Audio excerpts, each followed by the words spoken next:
Hi guys, आज आपण ही तिसऱ्या नंबरची टेस्ट घेत आहोत. ठीक आहे, तर हे टेस्ट मी अपलोड करेल, पोस्ट करेल. तुम्ही ते आधी सॉल्व करायची आहे. 40 मिनिट्सचा टायमर लावा आणि सॉल्व करा. ठीक आहे, तर आजच्या टेस्टमध्ये माझे क्वेश्चन्स कशावर असतील ते सांगत आहे. माझे जे क्वेश्चन्स आहेत ना, जे आपल्याला 10 क्वेश्चन्स विचारला जाणार आहे पोषण अभियानावर, तर मी पोषण अभियान पूर्ण कवर केलेलं आहे. ठीक आहे, त्याच्यावरचे सगळे क्वेश्चन्स हे केलेले आहेत. आणि त्याच्यानंतर मी फक्त 3च कायदे घेतलेले आहे. ॲक्च्युली खूप सारे क्वेश्चन्स होते, त्याच्यामुळे बाकीचे कायदे कवर नाही होऊ शकले.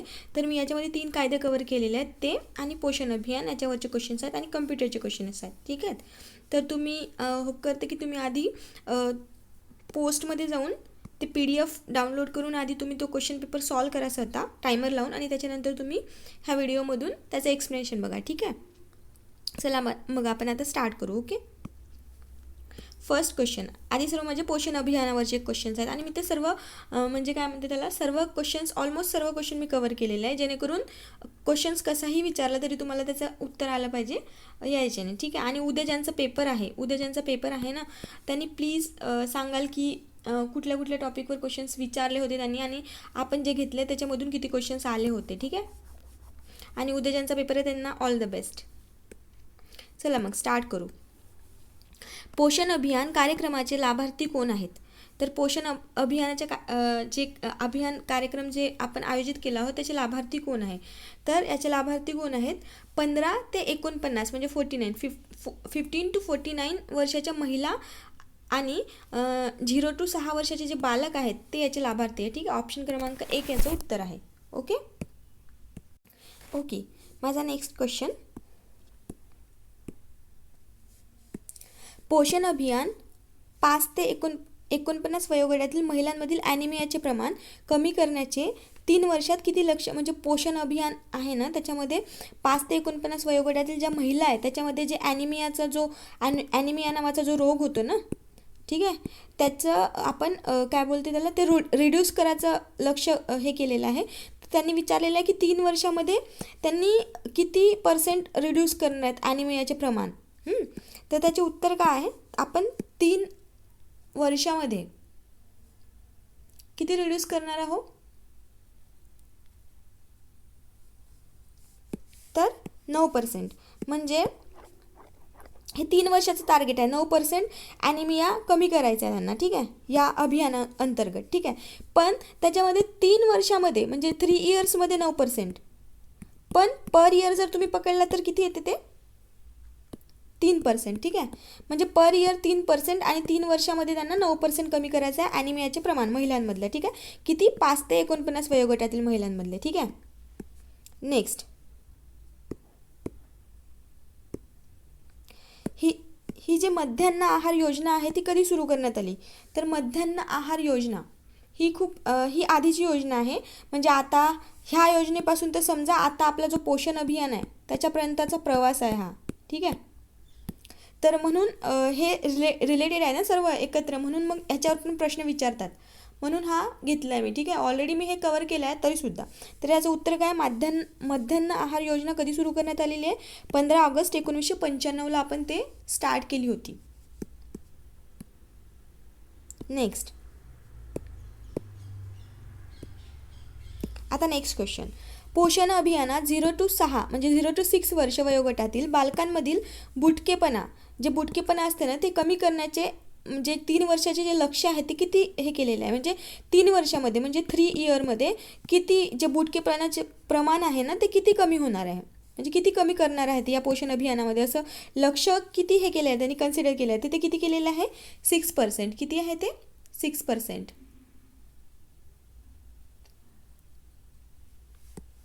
ऑप्शन क्रमांक 3. ओके, तर हे किती आहे मग आता बघा किती, 1 सेकंड.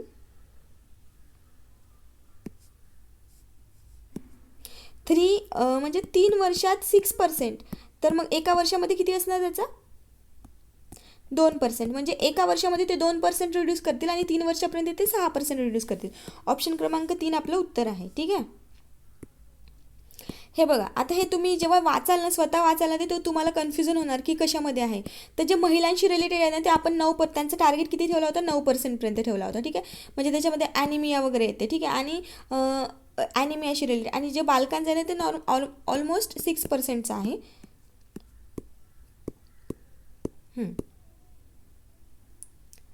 आता नेक्स्ट क्वेश्चन.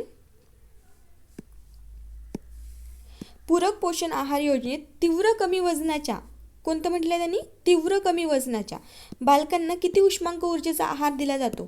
तर हे जे पूरक पोषण आहार योजना आहे ना त्याच्यामध्ये जे तीव्र कमी वजनाचे जे बालकं असतात ना त्यांना आपण किती आहार द्यायचं हे केलेलं आहे. तुम्ही पण उत्तर देत जा, ठीक आहे, म्हणजे जेणेकरून तुम्हाला पण ते फास्ट येणार, अदरवाईज तुम्हालाच ते कळणार नाही. त्याच्यामध्ये माहिती आहे तुम्हाला 800 उष्मांक ऊर्जा देण्यात आली. आणि जो आता हे बघा ह्याच्यामध्ये 3 टाईप्स आहेत. एक सेकंड, नेक्स्ट क्वेश्चन आहे का, आधी हा क्वेश्चन घेते नंतर तुम्हाला सांगते समोरचा, ठीक आहे. आता ते कोणासाठी होतं एकदा बघा, हा कोणासाठी होता, पूरक पोषण आहार योजनेमध्ये तीव्र कमी वजनाच्या बालकांसाठी होता, ठीक आहे. तेव्हा उष्मांक किती राहणार, 800, ठीक आहे. आता नेक्स्ट क्वेश्चन बघा. पूरक पोषण आहार योजनेत गर्भवती माता व स्तनदा मातांना किती उष्मांक ऊर्जेचा आहार दिला जातो? तर यांना किती किती उष्मांक ऊर्जेचा आहार दिला जातो? तर यांना 600, किती, 600, ओके.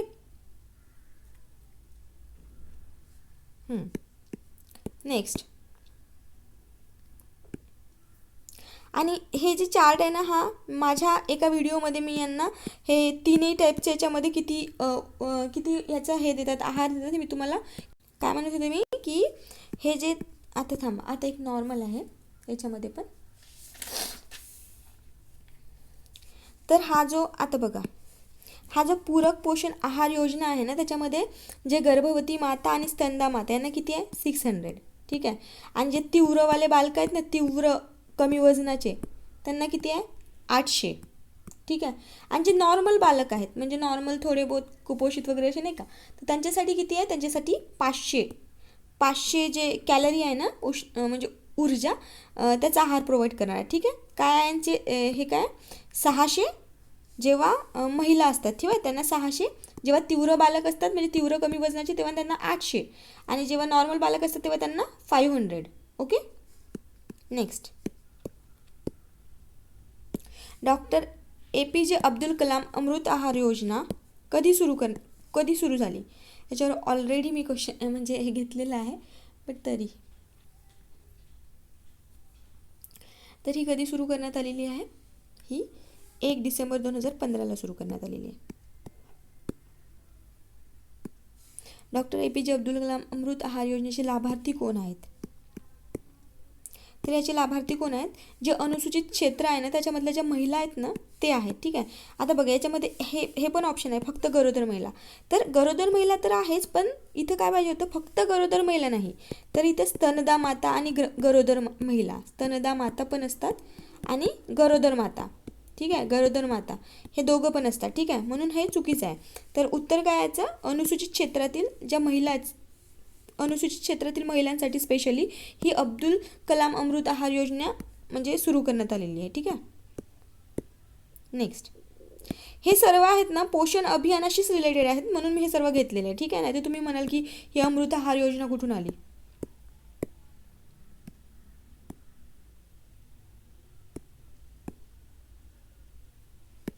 पोषण अभियान कधी आणि कुठून सुरू करण्यात आलं? तर पोषण अभियान कुठून सुरू करण्यात आलं, ते मार्च 2018मध्ये सुरू करण्यात आलं, झुंझुनू राजस्थानमधून. कुठून, झुंझुनू राजस्थान. झुंझुनू एक ठिकाण आहे राजस्थानमधलं, तिथून मार्च 2018मध्ये पोषण अभियानाची सुरुवात कोणी केली, मोदीजींनी केली. कोणी केली, मोदीजींनी केली, ठीक आहे.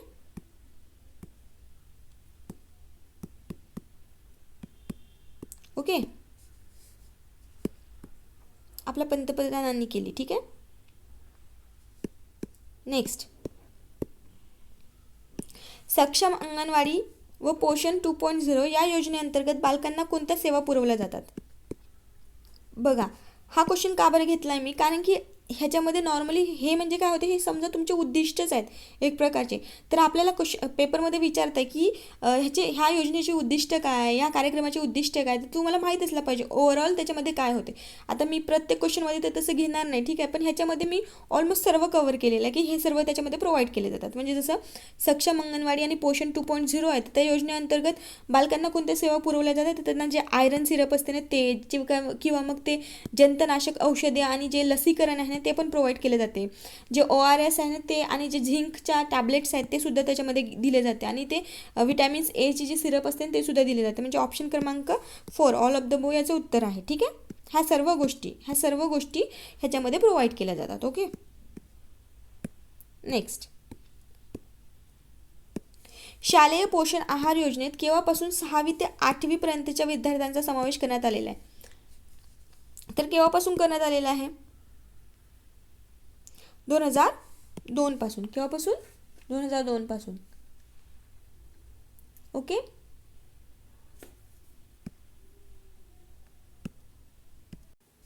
काही गोष्टी तुम्हाला रट्टाच मारायचे, त्याच्यामध्ये काही ऑप्शन्स नाहीत. हे फॅक्ट्स आहेत, हे तुम्हाला माहीतच पाहिजे. ठीक आहे, कारण की पोषण अभियानावर जर तुम्हाला 10 क्वेश्चन येत असतील, तर आता तुमचे जेवढे पण आता शिफ्ट आहे, समजा फर्स्ट शिफ्ट सेकंड, ते काय विचारणार आहेत, ते इन डिटेलमध्ये जातीलच ना. तर हे सगळ्या गोष्टी तुम्हाला माहीत पाहिजे. मग शालेय पोषण आहार योजनेत केव्हापासून कोरड्या तांदूळऐवजी शाळेतच शिजवलेले अन्न दिले जाते? आधी तुम्हाला माहिती आहे ना, आधी ते काय द्यायचे, तांदूळ द्यायचे, 3 किलो काहीतरी असं राहायचं ते द्यायचे. पण आता त्यांनी ते बंद केलेलं आहे. तर ते कधीपासून केलेलं त्यांनी? ठीक आहे, कधीपासून केलेलं हे यांनी विचारलेलं आहे. तर ते कधीपासून केलेलं? 2002 पासून. जे फक्त तांदूळ भेटत होते ना त्याच्याऐवजी आता आपल्याला शिजवलेलं अन्न भेटायला सुरुवात झाली होती. ठीक आहे, 2002 पासून. नेक्स्ट. रिकामी जागा हे पूरक पोषण आहार योजनेची लाभार्थी आहेत. ओके, तर हे पूरक पोषण आहाराचे लाभार्थी कोण आहेत? हे पूरक पोषण आहार वगैरे ते सर्व आधीच आहे. ठीक आहे, म्हणजे हे सगळं पोषण अभियानाशी रिलेटेड आहे. ओके, तर हे जे पूरक पोषण आहार योजना आहे ना त्याचे लाभार्थी 6 महिने ते 3 वर्ष वयोगटातील जे बालक असतात ते असतात, की आणि स्त्रिया असतात, ज्या गरोदर स्त्रिया असतात त्या, आणि स्तनदा माता, हे सर्व हे जे पूरक पोषण आहार योजना आहे ना त्याचे लाभार्थी आहेत. ठीक आहे, नेक्स्ट.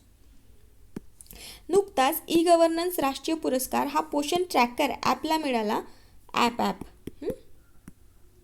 हा ॲप कोणत्या योजनेसाठी सुरू करण्यात आला? तर हा त्या दिवशी क्वेश्चन विचारला गेला आहे. ठीक आहे, की काय, कुठे गेला हां, पोषण ट्रॅकर म्हणजे राष्ट्रीय पोषण अभियानामध्ये आपण हे कशासाठी यूज केलं जाते, कुठल्या अभियानासाठी? तर हे राष्ट्रीय पोषण अभियानामध्ये यूज होते. ठीक आहे, पोषण ट्रॅकर हा ॲप आहे एक.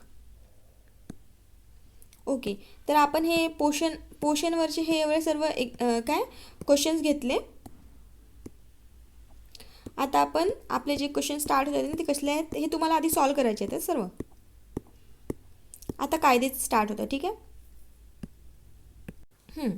त्याच्यामध्ये मी 3 ते 4 ॲक्ट कवर केलेले आहे. ठीक आहे, बालविवाह प्रतिबंधक अधिनियम 2006 केव्हा अंमलात आला? हा 1 नोव्हेंबर 2007 रोजी अंमलात आला. कधी? 1 नोव्हेंबर 2007 रोजी बालविवाह प्रतिबंधक अधिनियम 2006 अंमलात आलेला आहे. ठीक आहे, नेक्स्ट.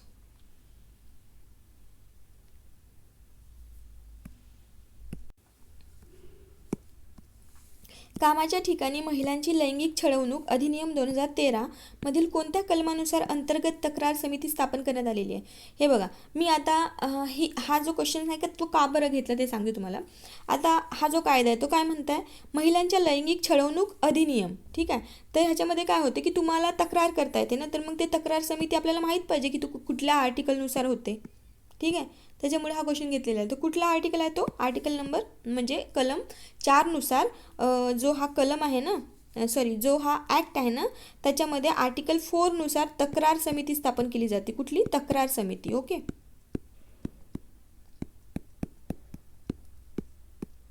कोणत्या कायद्यामध्ये? कामाच्या ठिकाणी महिलांचा लैंगिक छळवणूक अधिनियम 2013. Okay, next. ते माझे अधेमध्ये झालेले आहे क्वेश्चन, ठीक आहे, म्हणजे सर्व कायदे मिक्स झाले. ठीक आहे, पण तुम्हाला काही असे काय तुमचा अल्गोरिदम असा सेम नाही राहणार आहे, म्हणजे चेंज होतील तुम्हाला पण तिथं क्वेश्चन, त्याच्यामुळे तुम्हाला सवय पाहिजे अशी. आता हुंडा प्रतिबंधकचा आहे क्वेश्चन.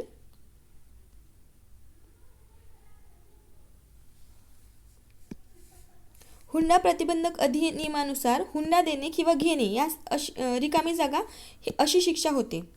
तर कशी शिक्षा होते त्यांना, म्हणजे कुठली शिक्षा होते त्याला? हुंडा घेतला किंवा हुंडा दिला तर आपल्याला किती वर्ष शिक्षा होते? ऑप्शन क्रमांक 4, 5 वर्षापेक्षा कमी नाही इतकी. ठीक आहे. परत बालविवाह. बालविवाह प्रतिबंध अधिनियम 2006 मधील आर्टिकल 9 नुसार बालिकेशी विवाह करणाऱ्या प्रौढ पुरुषास कोणती शिक्षा होईल? तर कोणती शिक्षा होईल प्रौढ पुरुषास? त्याला 2 वर्षाचा कारावास किंवा 1 लाख रुपये द्रवदंड किंवा दोन्ही ह्या शिक्षा होतील. ठीक आहे. जर एखाद्या प्रौढ पुरुषाने बालविवाहाच्या जे अधिनियम राहते त्याच्या थ्रू जर लग्न केलं तर, ठीक आहे, बालिकेशी बालविवाह केला तर, ठीक आहे. नेक्स्ट, बालविवाह प्रतिबंधक अधिनियम 2006 मध्ये एकूण किती कलमे आहेत? तर याच्यामध्ये एकूण 21 कलमे आहेत.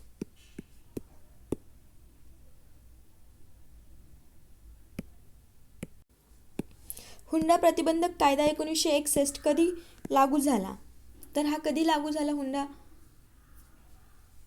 20 मे 1961 रोजी लागू झाला. ठीक आहे. हुंडा प्रतिबंधक कायदा 1961 मध्ये हुंडा या शब्दाची व्याख्या म्हणजे याची जी डेफिनेशन आहे ना,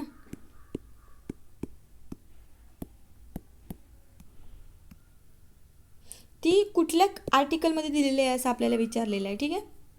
तर ते कोणत्या आर्टिकलमध्ये दिलेली आहे? हुंडा प्रतिबंधक कायदा म्हणजे हुंडा या शब्दाची डेफिनेशन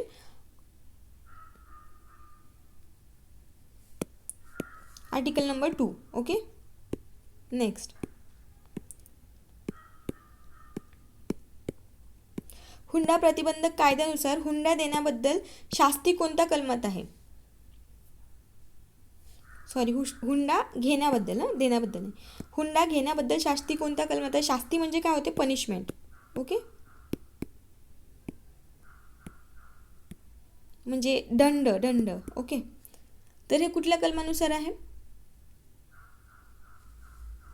आर्टिकल 3 नुसार. ओके.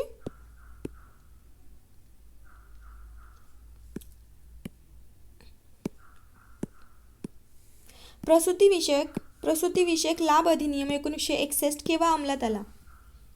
तर हा 1 नोव्हेंबर 1963 रोजी अंमलात आलेला आहे. कधी आलेला आहे? 1 नोव्हेंबर 1963 रोजी. प्रसूतीविषयक लाभ अधिनियमात एकूण किती कलमे आहेत? तर याच्यामध्ये टोटल 30 आर्टिकल्स आहेत. ओके. नेक्स्ट, प्रसूतीविषयक लाभ अधिनियम 1961 मधील कोणत्या कलमात प्रसूतीविषयक लाभाची रक्कम मिळण्याचा अधिकार आहे? तर आर्टिकल 5 मध्ये दिलेला आहे ते. ठीक आहे. प्रसूतीविषयक लाभ अधिनियम 1961च्या आर्टिकल 5 नुसार स्त्रीला प्रसूतीविषयक लाभ घेण्याचा अधिकार एकूण किती आठवडे असेल? तर किती आठवडे आपल्याला हे होते? तर 26. ओके, ऑप्शन क्रमांक 1.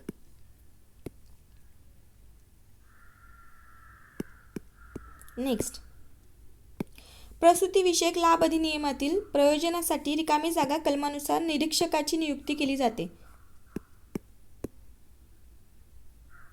तर ती आर्टिकल 14 नुसार केली जाते, निरीक्षकाची नियुक्ती. ओके.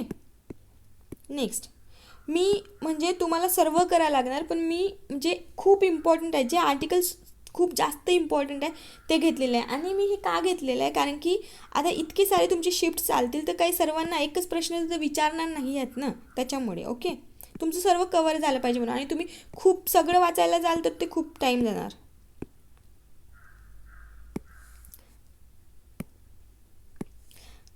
वैद्यकीय गर्भपात अधिनियम 1971 केव्हा लागू झाला? 10 ऑगस्ट 1971 रोजी लागू झाला आहे तो.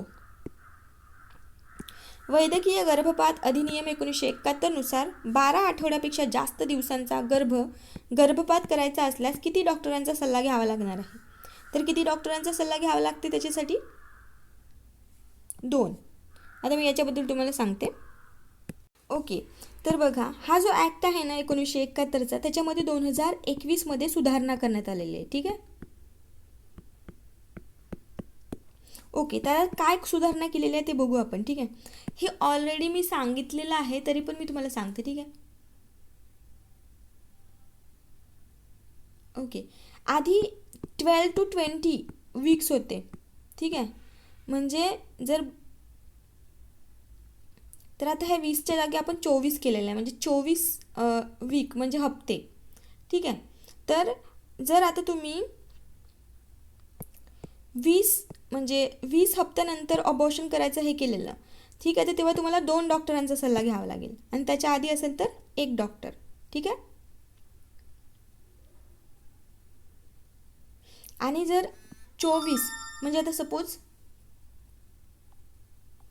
एक सेकंड, आता समजा जर आता आपल्याला जे एंडिंगची हे जे आहे टायमर आहे तो किती आहे? 24 वीक आहे ना. म्हणजे 24 वीकच्या नंतर म्हणजे तुम्हाला म्हणजे 20 वीक नंतर तुम्हाला काय लागणार आहे? 2 डॉक्टरांचा सल्ला लागणार आहे. ठीक आहे. आणि 24 वीक नंतर जर तुम्हाला असं करायचं असेल, तेव्हा तुम्हाला नाही का, जे राज्यस्तरीय मेडिकल बोर्ड असते ना, राज्यस्तरीय काय एक सेकंड, हे तुम्हाला कळणार नाही.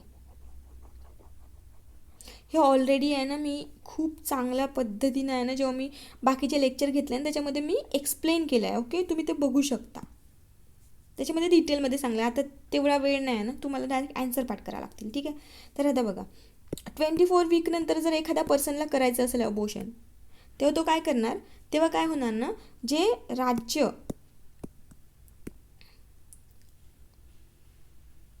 राज्यस्तरीय म्हणजे राज्यस्तरीय नाही का, स्तरावर नाही का, जे मेडिकल बोर्ड असते ना, त्यांची म्हणजे अनुमती पाहिजे तेव्हा मेडिकल बोर्डाची. ठीक आहे, असं आहे ते. ओके. आता नेक्स्ट क्वेश्चन. तर आता काय झालेलं आहे, फक्त 20 वीकचा 24 वीक केलेलं आहे त्यांनी. 12 to 20 होतं, आता 12 to 24 वीक झालेलं आहे. ठीक आहे. नेक्स्ट, गर्भधारणा झाल्यापासून रिकामी जागा आठवड्यानंतर गर्भपात करता येत नाही. किती आठवड्यानंतर? 24 आठवड्यानंतर. आणि जर करायचं असेल इन केस, म्हणजे कधी कधी म्हणजे रेपचा केस असतो, किंवा मग अजून कुठल्या तरी असं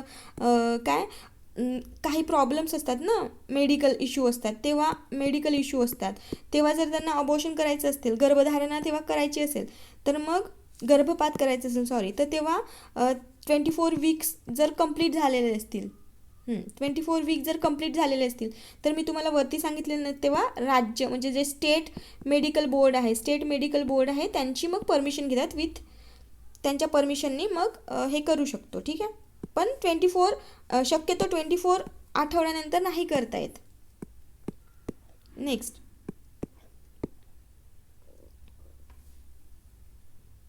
एक सेकंड. वैद्यकीय गर्भपात अधिनियम 1971 नुसार नोंदणीकृत वैद्यकीय व्यावसायिकाने गर्भपात केलेल्या स्त्रीचे नाव किंवा इतर तपशील उघड केल्यास तो खालीलपैकी कोणत्या शिक्षेस पात्र असेल? त्याला शिक्षा कोणती भेटणार जर असं केलं तर त्यांनी? तर त्याला 1 वर्षाचा कारावास, द्रवदंड किंवा दोन्ही हे भेटणार. ठीक आहे. नेक्स्ट, वैद्यकीय गर्भपात अधिनियम 1971च्या कोणत्या कलमानुसार वैद्यकीय मंडळ स्थापन केले जाते? तर कुठल्या कलमानुसार केले जाते? मेडिकल बोर्ड आर्टिकल 3C नुसार. ओके. नेक्स्ट, आता परत माझा कायदा चेंज झाला. कामाच्या ठिकाणी महिलांची लैंगिक छळवणूक अधिनियम 2013 केव्हा अंमलात आलेला आहे? केव्हा अंमलात आला असा हा कायदा?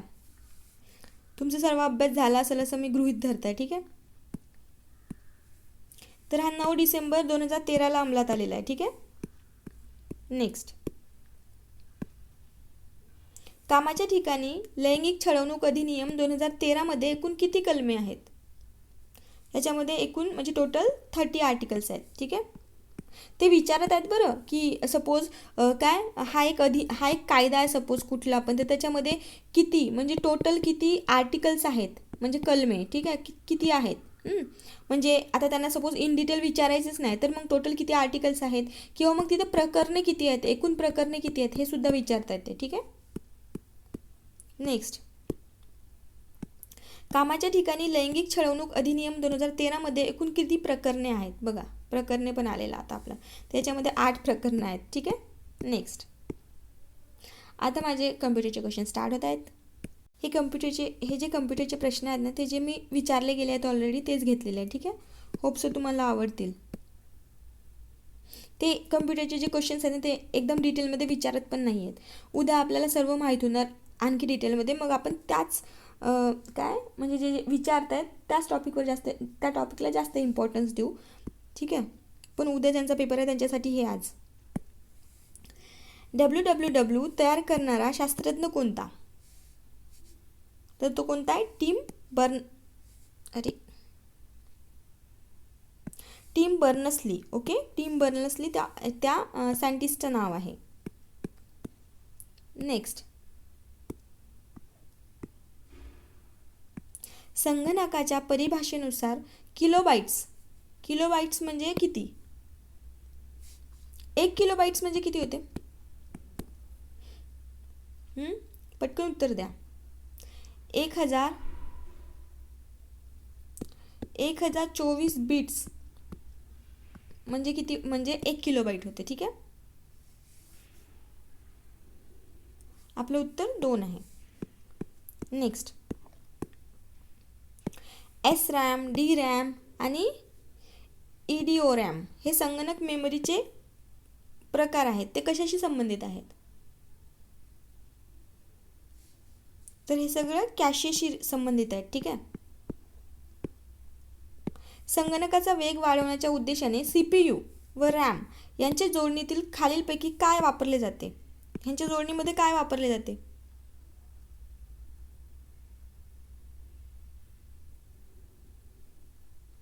कॅशे यूज होते तेव्हा.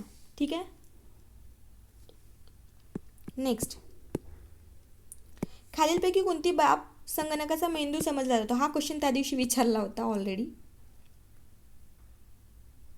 ठीक आहे, CPUला समजले जाते संगणकाचा ब्रेन. ओके. नेक्स्ट, पहिला भारतीय सुपर कम्प्युटर कोणता होता? परम 8000. ठीक आहे, परम 8000 हा पहिला भारतीय सुपर कम्प्युटर होता. ओके. नेक्स्ट, एक निब्बल म्हणजे किती होते? तर 4 बीट. किती? 4 बीट म्हणजे किती होते? 1 निब्बल होते. Okay. Next, option 3, parallel processing व आर्टिफिशियल इंटेलिजन्स ही वैशिष्ट्ये खालीलपैकी कोणत्या संगणकाची आहे?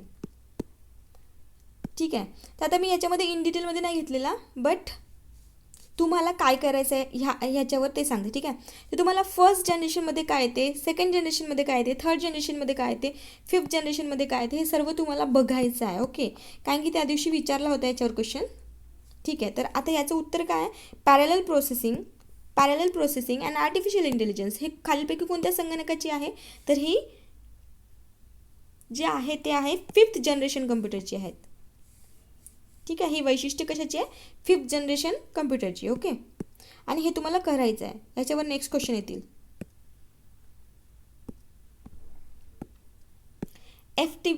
FTPचा फुल फॉर्म काय आहे? File transfer protocol. काय? File transfer protocol. नेक्स्ट, HTTPचा फुल फॉर्म काय? Hypertext transfer protocol. Okay, काय? Hypertext transfer protocol. Next, URL म्हणजे काय होते? तर URL म्हणजे काय होते माहिती आहे का? जो www असतो ना त्याच्यावरचा जो रिसोर्स ॲड्रेस असतो ना त्याला आपण URL म्हणतो. ठीक आहे, ऑप्शन क्रमांक 2 याचं उत्तर आहे. वर्ल्ड वाईड वेब वरील साईट शोधण्यासाठी व बघण्यासाठी वापरण्यात येणाऱ्या सॉफ्टवेअरला काय म्हणतात? काय म्हणतात त्याला? सर्वांना माहीत आहे, ब्राउझर.